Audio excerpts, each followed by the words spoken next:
Comment réussir toutes vos interventions en public et prendre la parole avec aisance et efficacité.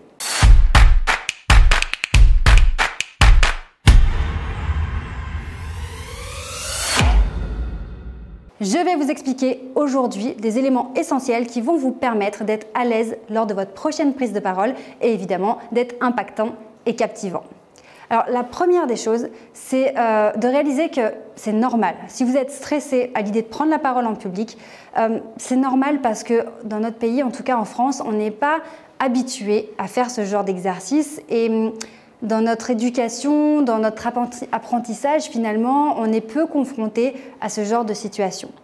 Quand je rencontre des personnes ou avec mes clients, généralement, ils ont des mauvais souvenirs depuis leur enfance, lorsqu'ils se sont exprimés en public. On a par exemple, lorsqu'on a récité la poésie quand on était à l'école élémentaire, les exposés au collège, le bac du français, l'oral du bac, et puis après les soutenances.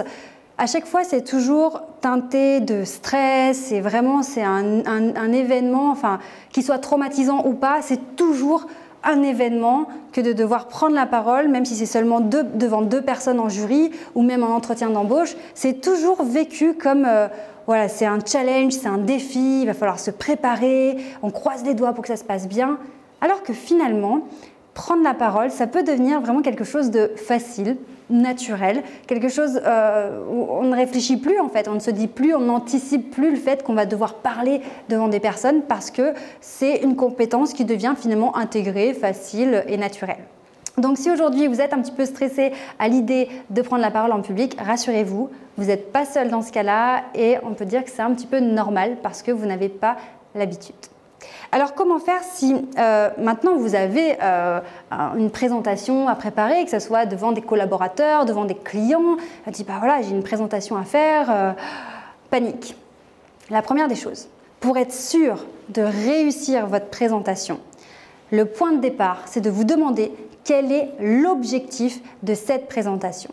Il n'y a rien de pire en fait de faire une présentation 15 minutes, 30 minutes, 2 heures et finalement en ressortir en se disant ah mais est-ce que j'ai vraiment répondu aux attentes, est-ce que c'est vraiment ça qu'ils voulaient et de ne pas savoir se situer. Quand vous entendez une personne qui prend la parole et en fait vous ne savez pas, elle tourne autour du pot, on ne sait pas vraiment où elle veut nous emmener, finalement ça nous met un climat un petit peu flou, c'est pas clair et nous en tant que public, on ne sait pas vraiment comment se positionner et ça devient très inconfortable. Donc la première des questions à se poser vraiment c'est quel est l'objectif de cette présentation? Avec quelles informations les personnes doivent ressortir de ce moment et comment vraiment taper dans le mille? Ça c'est le plus important. Parce que si vous n'êtes jamais sûr de répondre à la demande, de répondre aux besoins, de répondre à la question, finalement vous aurez beaucoup de mal à garder confiance en vous et à appliquer tous les paramètres qui feront de vous un excellent communicant, un excellent orateur. Parce que vous savez que sur cette chaîne, et d'ailleurs je vous invite vraiment à vous abonner si ce n'est pas encore fait, vous savez que sur cette chaîne je vous donne vraiment toutes mes techniques pour être impactant, captivant. Donc on va parler de votre posture, de votre façon d'occuper l'espace, de votre gestuelle, de votre élocution, de votre voix.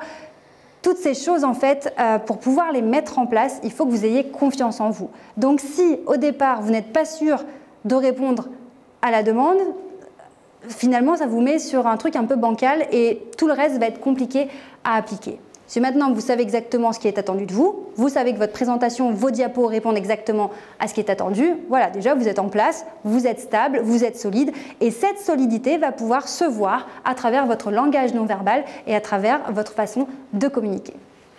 Dernière chose que j'aimerais vous partager, si vous avez une présentation prévue prochainement, c'est d'imaginer cette présentation avec une trame en tête.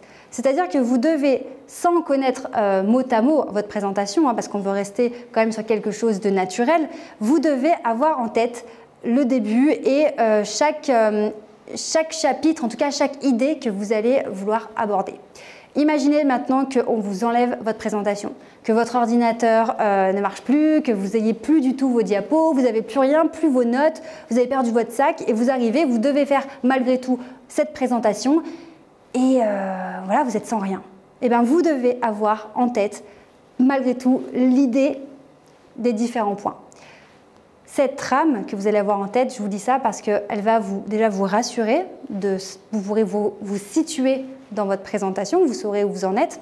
Et surtout, c'est comme des balises, c'est comme une bouée de sauvetage à laquelle se raccrocher si vous commencez à perdre le fil. On sait que dans une présentation, il peut se passer plein de choses. Ça peut être quelqu'un qui bouge sur sa chaise, ça vous déstabilise, vous perdez le fil de ce que vous étiez en train de dire. Ça peut être quelqu'un qui est sur son téléphone, puis vous commencez à vous dire « oulala, je ne suis pas intéressant, il décroche, je suis en train de perdre mon public, je suis nul, etc. » Et là, on perd totalement le fil de ce qu'on était en train de dire. Connaître les idées suivantes, ça permet de faire comme un reset dans la tête, de passer à l'idée suivante et on enchaîne.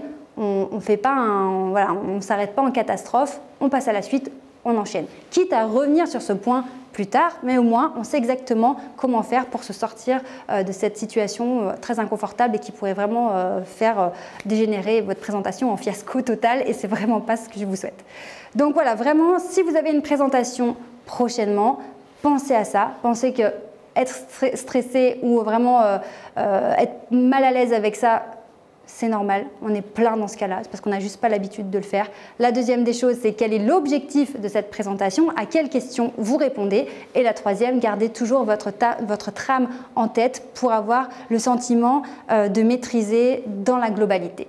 J'espère vraiment que ça pourra vous aider. Si vous avez besoin d'aide, vous savez que vous pouvez toujours me contacter. Je vous accompagne dans vos prises de parole, dans le fait de faire toujours une bonne première impression, d'être charismatique, de vous sentir confiant et de pouvoir atteindre beaucoup plus facilement et plus rapidement vos objectifs. À très bientôt. Ciao!